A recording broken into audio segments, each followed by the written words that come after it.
tipos de proposición.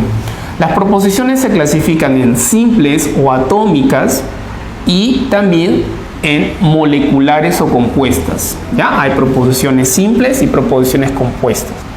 Una proposición simple es aquella proposición que contiene un solo mensaje. Una unidad de información es lo que se busca transmitir.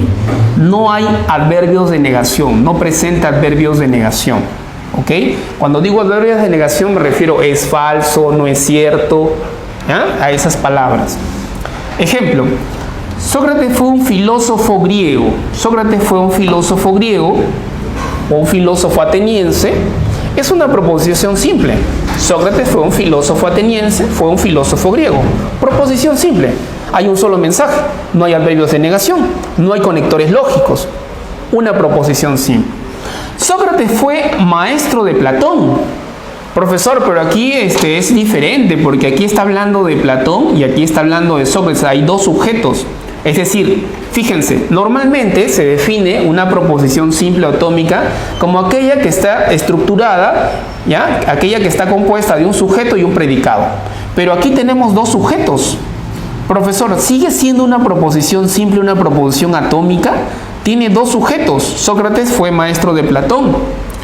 En este caso sigue siendo una proposición simple, proposición atómica. Ojo chicos, esta no es una proposición compuesta, es una proposición simple atómica. Lo que ocurre es que a este tipo de proposición se le llama proposición simple relacional. ¿Por qué relacional? Porque está relacionando dos sujetos o puede relacionar más sujetos, pero el mensaje es el mismo. El mensaje es que Sócrates es maestro de Platón o Platón fue discípulo de Sócrates. Hay un mensaje ahí que se busca transmitir, un solo mensaje. ¿Ok? No olvides eso. Pizarro y Almagro fueron socios en la conquista. De la misma manera, aquí se menciona dos sujetos, pero eso no implica que sea una compuesta, es una proposición simple relacional. ¿Ok? Veamos las proposiciones moleculares o compuestas. Moleculares o compuestas justamente ¿por qué? Porque están compuestas de dos atómicas o de dos proposiciones simples. ¿Ok? Entonces aquí tengo una proposición simple, mira, te odio. Ahí está, mira, cuando la chica, la enamorada está de repente molesta contigo, te odio. O te quiero. Te odio o te quiero. Te odio, un mensaje, te quiero, otro mensaje. Y está, mira, ve, hay un conector lógico, hay un conector aquí. Ese conector es una O que cuando nosotros simbolizamos puede ser una disyuntiva, se conoce como disyuntiva débil o disyuntiva fuerte. Habría que ver qué tipo de disyuntiva es, si es una disyuntiva débil o es una disyuntiva fuerte. ¿Ya? Entonces, te odio, te quiero es una proposición compuesta. Si hay opresión, hay resistencia. Fíjate, acá hay un condicional, mira, ve. Si hay opresión, sería, si lo simbolizamos, sería como P. Si hay opresión, entonces hay resistencia, Q. Proposición compuesta, dos mensajes. Hay opresión, hay resistencia. Resistencia y opresión, P, Q. Proposición compuesta, ¿ya? De la unión de dos proposiciones atómicas o simples. Si soy escéptico, dice, no, soy escéptico, sí y solo sí niego la posibilidad de conocer. Fíjate que aquí también tenemos una proposición compuesta. Soy escéptico, es P, ¿ya? Podría simbolizarse con P. Sí, solo sí, niego la posibilidad de conocer. Esto podría ser Q. Dos mensajes, dos ideas. Escéptico, negar la posibilidad de conocimiento. Un conector, sí y solo sí. Presenta conector. En ese caso es un bicondicional. ¿Ok? Entonces, tenemos proposiciones simples o atómicas y proposiciones compuestas son moleculares. Muy bien. Ahora, vamos a ingresar a una breve historia de la lógica. Vamos a hacer una breve historia de la lógica. ¿Ya? Breve porque hay muchos detalles que no vamos a considerar. Son muchos los lógicos y filósofos que han hecho contribuciones notables a lo largo de la historia, pero vamos a incidir, vamos a enfatizar en algunos, ¿ya? Más que otros. Sobre todo en los padres de la lógica antigua y en el padre de la lógica moderna. Me refiero a Aristóteles, padre de la lógica clásica, y Frege, Gottlob Frege, padre de la lógica moderna. ¿Ok? Vamos a empezar con Parménides. Profesor, ¿no sabía que Parménides había hecho contribuciones a la lógica? Sí. Parménides fue el filósofo que formuló en la antigüedad, estamos hablando de un presocrático, que formuló el principio lógico clásico de identidad. Se le conoce como principio lógico clásico. Voy a recoger la regla. Se le conoce como principio lógico clásico de identidad. ¿Ya? Principio lógico clásico de identidad. Ahí está. ¿Ya? El principio lógico clásico de identidad. Toda proposición es idéntica a sí misma. Toda proposición es idéntica a sí misma. Y esto está relacionado con su poema sobre el ser. Recuerda que Parménides reflexiona sobre el ser y es considerado como el padre de la ontología. Recuerdas que Parménides decía, el ser es. El ser es. Está estableciendo una identidad. El ser es y el no ser no es. ¿Ok? A partir de su poema sobre el ser, es que se extrae o se ha encontrado ese principio lógico de identidad. En el caso de Sócrates, Sócrates introdujo ya la teoría de la definición o lo que se conoce como el definicionismo. Quiere decir que Sócrates, ¿ya? Y esto lo expone Platón en los diálogos, Sócrates siempre se pregunta por el qué es. Siempre se pregunta por el qué es. Cuando Sócrates se pregunta por el qué es algo, qué es el amor en el banquete, por ejemplo, ¿ya? O qué es el alma en el Fedón, o qué es la justicia en la República, la pregunta por el qué es una pregunta por la definición. O sea, Sócrates siempre está buscando definiciones. A eso se le conoce como técnica o teoría de las definiciones o definicionismo.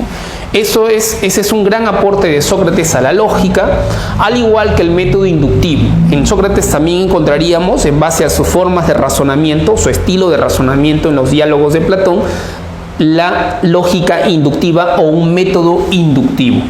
¿Ok? Estas contribuciones de Sócrates las señala. ¿Quién señala que Sócrates haya contribuido con esto? Eso lo señala Aristóteles. ¿Ya? Aristóteles señala que estas son las contribuciones de Sócrates a la lógica. Bien, en el caso de Aristóteles, recuerden que él es considerado como el padre de la lógica clásica. ¿Cuáles son los aportes de Aristóteles? Veamos. El primero y también fundamental aporte de Aristóteles es que Aristóteles lo que hace es sistematizar. Va a sistematizar, pero además de sistematizar, es decir, de darle coherencia, orden, rigor, eleva a la categoría de axiomas, o sea, de principios, de leyes. Eleva, sistematiza y eleva a la categoría de axiomas los tres principios lógicos clásicos. Los tres principios lógicos clásicos. ¿Cuáles son esos tres principios lógicos clásicos, profesor? Hace un momento mencionamos el principio de identidad descubierto por Parménides. Pero además de ese principio de identidad hay otros dos principios. Son tres en total los principios lógicos clásicos. El principio de identidad, ¿ok? Aquí está. Toda proposición es idéntica a sí misma. En los libros de lógica tú lo vas a encontrar así. Tú lo vas a encontrar simbolizado de esta manera. ¿Ya? Así lo vas a encontrar, también lo vas a encontrar así. El principio de no contradicción. Es falso que P sea verdadero y falso a la vez. El principio de no contradicción. El principio de tercio excluido. P es verdadero o es falso. Principio de tercio excluido. Esos son los tres principios lógicos clásicos que Aristóteles sistematiza y eleva a la categoría de axiomas. ¿Ok? Además de eso, Aristóteles creó la teoría del silogismo categórico. O sea, él es el que inventó el silogismo. Un tipo, un modelo de razonamiento. ¿Ok? Aquí tenemos un ejemplo de silogismo de Aristóteles. Premisa mayor, premisa menor y conclusión. ¿Ok? ¿Qué es un silogismo? Aquí está la definición. Silogismo es un razonamiento, o sea, una inferencia deductiva. Deductiva. ¿Qué quiere decir deductiva? Hace un momento lo dijimos. Conclusión necesaria. Conclusión necesaria. Razonamiento deductivo. Mediato. Mediato quiere decir que está compuesto de dos premisas o más. En este caso, dos premisas. Mediato, compuesto de tres proposiciones. Ojo, no es lo mismo proposición con premisa. Yo he dicho premisa. En este caso, dos premisas. Acá dice tres proposiciones. ¿Por qué? Porque las tres que ves aquí, estas tres son proposiciones. Pero premisas solo son las que están arriba, mira, ve, por encima de la barrita. Eso que está por encima de la barrita se conoce como premisa. Y lo que está debajo es la conclusión. Entonces, es un razonamiento deductivo mediato compuesto de 3 proposiciones. Efectivamente, las 3 son proposiciones. ¿Ok? Y 3 términos. 3 términos. ¿Cuáles son esos términos? Término mayor, término medio, ¿ya? Y término menor. ¿Ok? O sea, 3 proposiciones, 3 términos. Aquí en el ejemplo, el término mayor es mortal. El término mayor siempre es el predicado de la conclusión. Sujeto, predicado, el predicado de la conclusión. El término menor es Sócrates, el sujeto siempre va a ser el sujeto de la conclusión. El sujeto de la conclusión, el predicado de la conclusión. Y el término medio es el término que se repite en las premisas. El término hombre se repite en las premisas. Ese es el término medio. ¿Ok? Son 3 proposiciones, 3 términos, razonamiento deductivo, mediato, ojo, deductivo porque la conclusión es necesaria. Necesariamente es la conclusión. Todo hombre es mortal, todo hombre es mortal, Sócrates es hombre, conclusión, Sócrates es mortal. Conclusión necesaria. Mediato, 2 premisas, compuesto de 3 proposiciones. ¿Ok? 3 proposiciones. Y 3 términos, mayor, menor y medio. Este es el silogismo aristotélico. ¿Ok? Bien. Otro dato importante, su obra ya se va a titular Organón. Y el nombre de Organón ya se lo va a otorgar Alejandro de Afrodisia. Alejandro de Afrodisia va a ser quien le ponga el nombre Organón a los escritos de Aristóteles. Aristóteles escribió muchos libros, ¿ya? Libros sobre lógica, y todos esos libros sobre lógica van a estar reunidos en el Organón, un tratado sobre lógica de 2 tomos, de 2 volúmenes, ¿ya? Y ese nombre se lo da Alejandro de Afrodisia. Algunos traducen Organón como instrumento, ¿ya? La traducción que ha llegado a nosotros es la de instrumento, es decir, la lógica como un instrumento. Pero para ser más precisos, más exactos y rigurosos, la lógica para Aristóteles no era una ciencia. Aristóteles no clasifica la lógica dentro de su clasificación de las ciencias. Aristóteles clasifica las ciencias en 3 grupos: las ciencias teóricas, las ciencias prácticas y las ciencias productivas. Y dentro de esos 3 grupos, la lógica no aparece. Si la lógica no aparece, entonces, profesor, ¿eso qué significa? Que la lógica efectivamente no era una ciencia. Pero si la lógica para Aristóteles no era una ciencia, entonces, ¿cuál era la naturaleza de la lógica? ¿Qué era la lógica? ¿Cuál era su estatus? El estatus de la lógica. La lógica no era una ciencia para Aristóteles, ¿ok? Entonces, ¿la lógica qué cosa era? Era esto, mira. Pregunta de San Marcos hace muchos años. La lógica para Aristóteles fue una propedéutica. Propedéutica. ¿Qué significa eso, profesor? Propedéutica significa los estudios previos, preparatorios o preparatorios antes de ingresar a una ciencia o para ingresar a una ciencia. Entonces, ¿eso qué quiere decir? Que para estudiar biología primero debo estudiar lógica, que para estudiar medicina primero debo estudiar lógica, para estudiar economía primero debo estudiar lógica. Es decir, la lógica es una, ojo, es una disciplina, es un conjunto de estudios preparatorios previos antes de ingresar a cualquier otra ciencia. Eso es lo que sostenía Aristóteles. Bien, chicos, en el aporte de los estoicos fueron los creadores de la lógica proposicional. Cuando hablamos de lógica proposicional, nos estamos refiriendo a esa rama de la lógica que estudia las proposiciones sin analizar, es decir, las proposiciones como un todo y su relación con otras proposiciones. O sea, simbólicamente sería P, entonces Q, por ejemplo, y R, la relación entre esas variables, ¿ya? Claro que esto tiene que ver con la lógica simbólica, ¿no? Es decir, la formalización de estos enunciados. Pero, en términos generales, ellos son los que van a aportar con la lógica proposicional, ¿ya? Y además, eleva la lógica a la categoría de ciencia, porque recordarás que Aristóteles simplemente la consideraba como una propedéutica, no como una ciencia en sentido estricto. Boecio es el que culmina el cuadro de oposición, ¿ya? El cuadro de oposición, ¿ok? No sé si te acuerdas del cuadro de oposición. En lógica se conoce, se utilizaban estas letras, ¿no? A, E, I, O. Ahí sí, así mire, ve. El famoso cuadro de oposición de Boecio, ¿ya? El famoso cuadro de oposición de Boecio. Ahí está. ¿Qué es eso, profesor? Es el cuadro de oposición de Boecio. Pero en realidad ese cuadro de Boecio, también conocido como el cuadro de Boecio, ese cuadro en realidad lo diseñó Aristóteles, pero Aristóteles no lo culminó. Entonces, como ese cuadro no se culmina, va a ser Boecio quien culmina el cuadro y perfecciona el cuadro. El famoso cuadro de oposición o cuadro de Boecio. ¿Ok? Estas letras que ves aquí son letras típicas. Los medievales van a usar estas letras típicas. A significa afirmación, ¿ya? E significa, en este caso A es afirmación y es afirmación. A e I, ojo, representan la afirmación, o sea, proposiciones afirmativas. Pero la diferencia es que la A es universal y la I es particular. O sea, aquí tenemos proposiciones universales y afirmativas, aquí hay proposiciones particulares afirmativas. En la parte de abajo tienes la E y la O, que esas dos letras forman parte de la negación, negación. Y aquí esta va a ser una universal negativa y esta una particular negativa. ¿Ok? Eso tiene que ver justamente con el cuadro de oposición.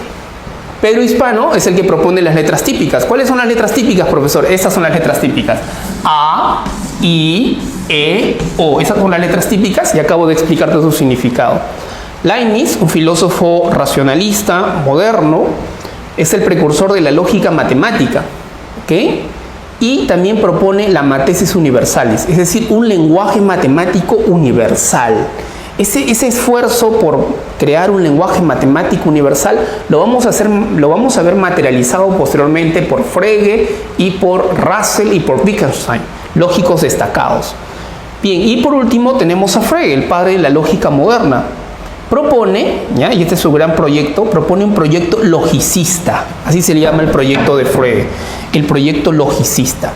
¿Qué quiere decir proyecto logicista, profesor? Proyecto logicista, fíjate, el mismo término logicista, quiere decir lo siguiente: consiste en reducir los principios de la matemática a los principios de la lógica.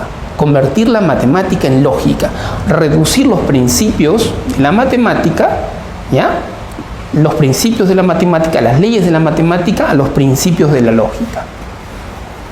Por último, nota, ¿qué es un entimema? ¿Ya? Esto aparece a veces en los materiales, en el vocabulario, en las preguntas. ¿Qué es un entimema? Acá aparece, vamos a definir qué es un entimema, ¿ya? Entimema, ¿okay? Es un silogismo, es un razonamiento en el que se suprime una de las premisas, o sea, se elimina una de las premisas. ¿Por qué? Porque es obvia o está implícita en el razonamiento. Por ejemplo, si todos los analíticos son antimetafísicos, ¿ya? Si todos los analíticos son antimetafísicos, premisa, por lo tanto, este hombre es antimetafísico. Pero aquí se ha eliminado o suprimido una premisa. ¿Cuál es esa premisa? La premisa sería esta, mira, la que falta. La premisa que falta sería: este hombre es analítico. Si yo coloco esta premisa dentro del razonamiento, sería este el razonamiento.